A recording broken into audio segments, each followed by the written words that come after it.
नमस्कार दोस्तों, मैं विशाल वशिष्ठ आपका स्वागत करता हूं हमारे चैनल पर। दोस्तों, आज का जो हमारा सेशन है, ये वीडियो है, बहुत नॉलेजफुल होने वाला है और ख़ास करके जो लोग इंजीनियरिंग की तैयारी कर रहे हैं।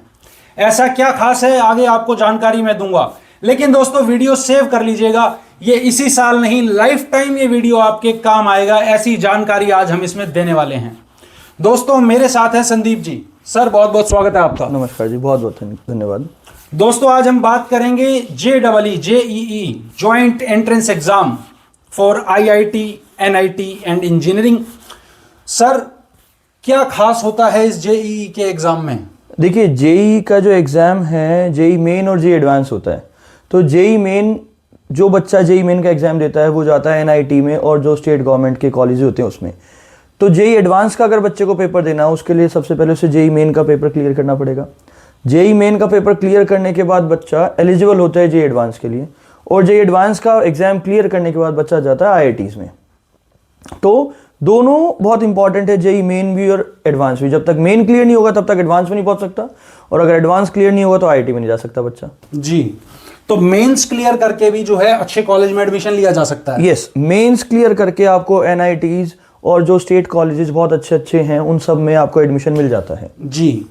दोस्तों, अगर 2025 की बात करूंगा तो नज़दीक लग चुकी है तारीख, एडमिट कार्ड जो है आ चुके हैं।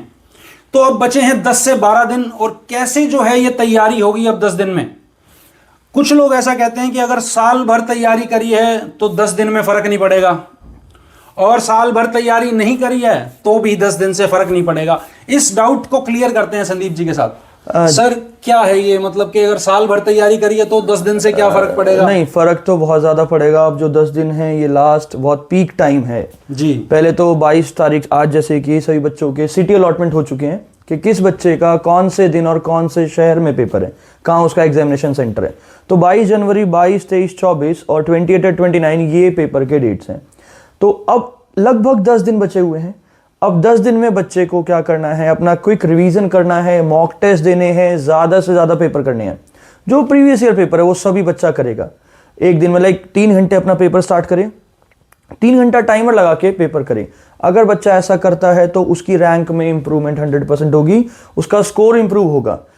ये जो 10 दिन है बहुत क्रूशियल है। अगर 10 दिन बच्चा स्ट्रिक्टली मेहनत करता है, वो ये देखता है कि भाई अब मेरे को कैसे मुझे इंप्रूव करना है, अगर वो बैक टू बैक पेपर देगा तो उसकी रैंक में इंप्रूवमेंट होगी।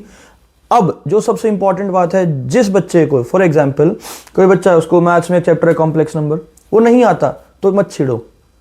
जो चैप्टर आते हैं और जो कम आते हैं उन पे फोकस देना है। जो बिल्कुल नहीं आता वो चैप्टर छेड़ना ही नहीं है। 300 मार्क्स का पेपर है, 99 परसेंटाइल लाने के लिए 99 से जब ऊपर आएंगे तो बच्चे को एक रिस्पेक्टेड बहुत अच्छा सा कॉलेज मिलता है। तो उसके लिए बच्चे को ज़्यादा नहीं 220, 230, 240 की रेंज में नंबर लाने हैं। तो ऐसा कोई ज़रूरी नहीं है कि हम सारे चैप्टर पढ़ के जाएं, पूरा सिलेबस कंप्लीट करके जाएं। अभी जो इंपॉर्टेंट पॉइंट है कि जो चैप्टर हमें बहुत अच्छे से आते हैं और जो चैप्टर बेशक थोड़े से कम आते हैं, उन चैप्टर पर फोकस करा दे। जो बिल्कुल नहीं आता वो चैप्टर पढ़ना ही नहीं है, उनको छोड़ दो। सर, एक क्वेश्चन मैं लूंगा, जो पढ़ना नहीं है उसको छोड़ दिया और उसी में से एग्जाम आ गया, फिर कोई बात नहीं। मैंने आपको 60 नंबर का छोड़ा ना, कि 60 मार्क्स का हम छोड़ दें तो कोई प्रॉब्लम नहीं है। 240 स्कोर भी आता है तो बच्चा 99 परसेंटाइल ले आएगा जी, और अच्छा कॉलेज उसको मिल जाएगा। अच्छा सर, जो प्रीवियस ईयर के एग्जाम्स आप कह रहे हैं उनके क्वेश्चन पेपर सॉल्व किए जाएं, हाँ, तो क्या उनमें से भी कुछ मैटर उठ के आता है? देखिए, पेपर उनमें से क्या टाइप वही आती है लगभग।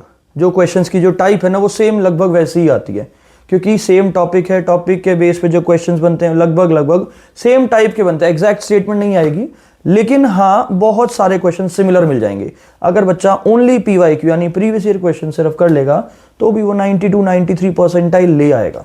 संदीप जी, मैं चाहूंगा वीडियो के माध्यम से आप कुछ ऐसे टॉपिक्स बताएं, 10 टॉपिक या 5 टॉपिक ऐसे बताएं जिनमें से क्वेश्चन आना ही आना है। देखो, सबसे पहले अगर मैं मैथ्स की बात करता हूँ, मैथमेटिक्स की, मैथ्स में हमारे जो पिछले 3-4 साल से देखा जा रहा है, 3-4 साल से पिछले देखा जाए, प्रोबेबिलिटी बहुत ज़्यादा आता है, परमुटेशन कॉम्बिनेशन आता है, बाइनोमियल आता है, वेक्टर 3D बहुत आता है।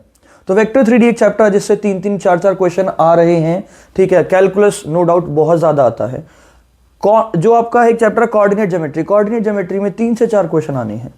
मतलब अगर सिर्फ ये चैप्टर्स भी कर लिए जाए तो मैथ्स में बच्चा 99 परसेंटाइल ले आएगा। केमिस्ट्री में अगर देखो, केमिस्ट्री में 3 पार्ट हैं, ऑर्गेनिक, इनऑर्गेनिक और फिजिकल। बच्चा अगर इनऑर्गेनिक पढ़ेगा 33 मार्क्स की इनऑर्गेनिक है तो 33 नंबर पक्के हो गए उसके।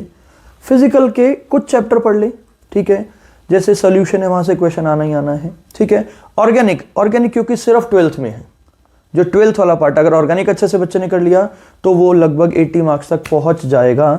सेम फिजिक्स में बच्चा मॉडर्न फिजिक्स को छोड़ देता है, बट मॉडर्न फिजिक्स करना है।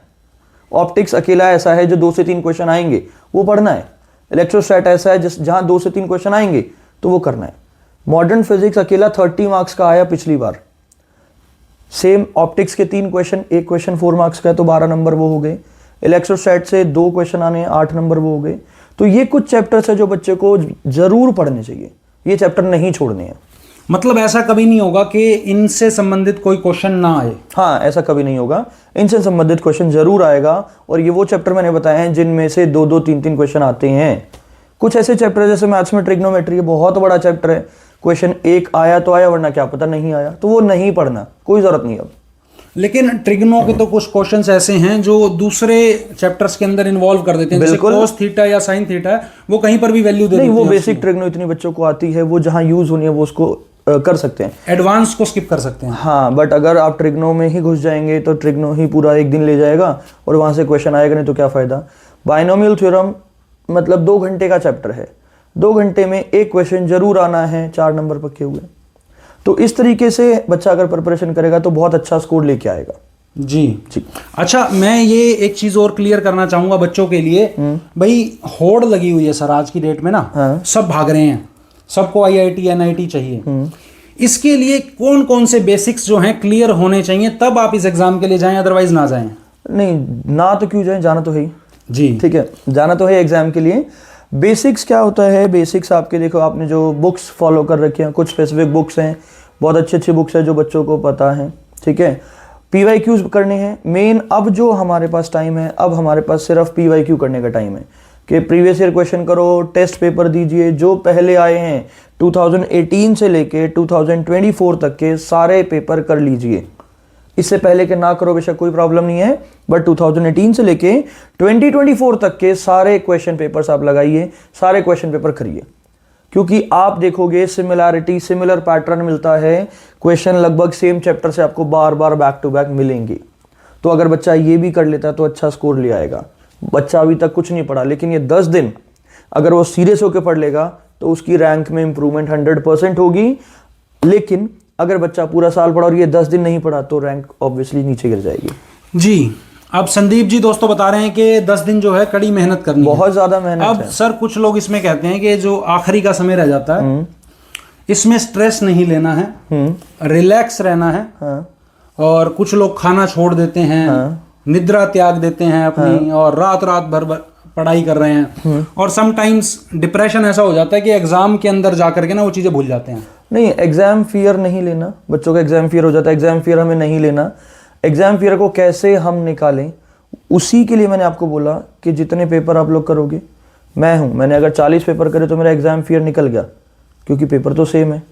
तो एग्जाम फियर नहीं लेना है, खाना डाइट अपनी प्रॉपर टाइम पे लेनी है, ठीक है, क्योंकि बॉडी में एनर्जी नहीं रहेगी तो पढ़ेंगे कैसे। तो ज़्यादा टेंशन नहीं लेनी, ज़्यादा स्ट्रेस नहीं लेना है। हमें सब आता है, हमारा पेपर बहुत अच्छा होने वाला है जी, क्योंकि हमने पूरे साल मेहनत करी है, तो पूरे साल मेहनत का हमें रिजल्ट मिलेगा और अच्छा स्कोर हमारा आएगा। जी जी।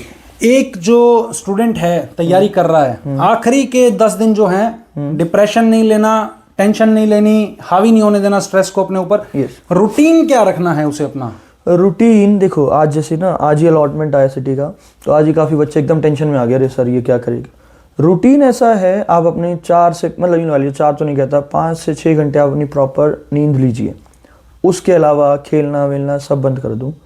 फिलहाल इस 10 दिन के लिए आप अपना पूरा टाइम सेल्फ स्टडी पे दीजिए। जितना ज़्यादा सेल्फ स्टडी आप करेंगे उतना ज़्यादा अच्छा रिजल्ट आएगा। जो टॉपिक आते हैं उन पे और अच्छे से मेहनत करो, जो एवरेज हैं उनको भी अच्छे से करो, जो नहीं आते छोड़ दीजिए। तो इस चीज़ पे ध्यान रखिए, क्योंकि अगर हम नए टॉपिक को पकड़ेंगे तो नए टॉपिक के चक्कर में पुराने को टाइम नहीं दे पाएंगे और वो टॉपिक भी खराब हो जाएगा। तो जो चैप्टर कम आते हैं या जो चैप्टर नहीं आते छोड़ दीजिए उन्हें, ठीक है जी।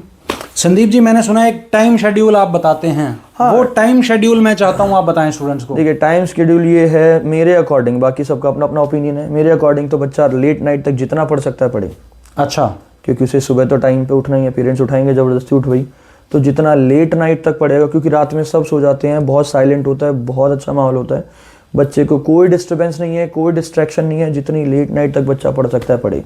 जब मैं पढ़ता था तो मैं भी रात रात भर पढ़ता था। तो अभी तो टाइम टेबल तो क्या होता है ना, ऑन पेपर बनाओगे टाइम टेबल सब खराब हो जाते हैं। हर बच्चा अपने अकॉर्डिंग अपना टाइम टेबल बनाए, अपना गोल सेट करे कि मुझे इतना स्कोर करना है, मुझे 270 मार्क्स लाने हैं, तो उसके अकॉर्डिंग कितनी मेहनत की ज़रूरत है, कौन से चैप्टर मेरे वीक हैं, कौन से चैप्टर मेरे स्ट्रांग हैं। जो चैप्टर स्ट्रांग हैं, थ्योरी नहीं पढ़नी, उनके क्वेश्चंस करते रहिए बस। अब थ्योरी करने का टाइम नहीं बचा। रही बात टाइम शेड्यूल की, तो अब कोई टाइम शेड्यूल नहीं, अब तो जहां मौका मिले, जब मौका मिले, पढ़ना स्टार्ट कर दीजिए। किसी शादी में नहीं जाना, किसी रिलेटिव के कोई फंक्शन नहीं, सबको कैंसिल करिए। सिर्फ एक चीज़ पे ध्यान दीजिए कि आपको अपनी सेल्फ स्टडी करनी है।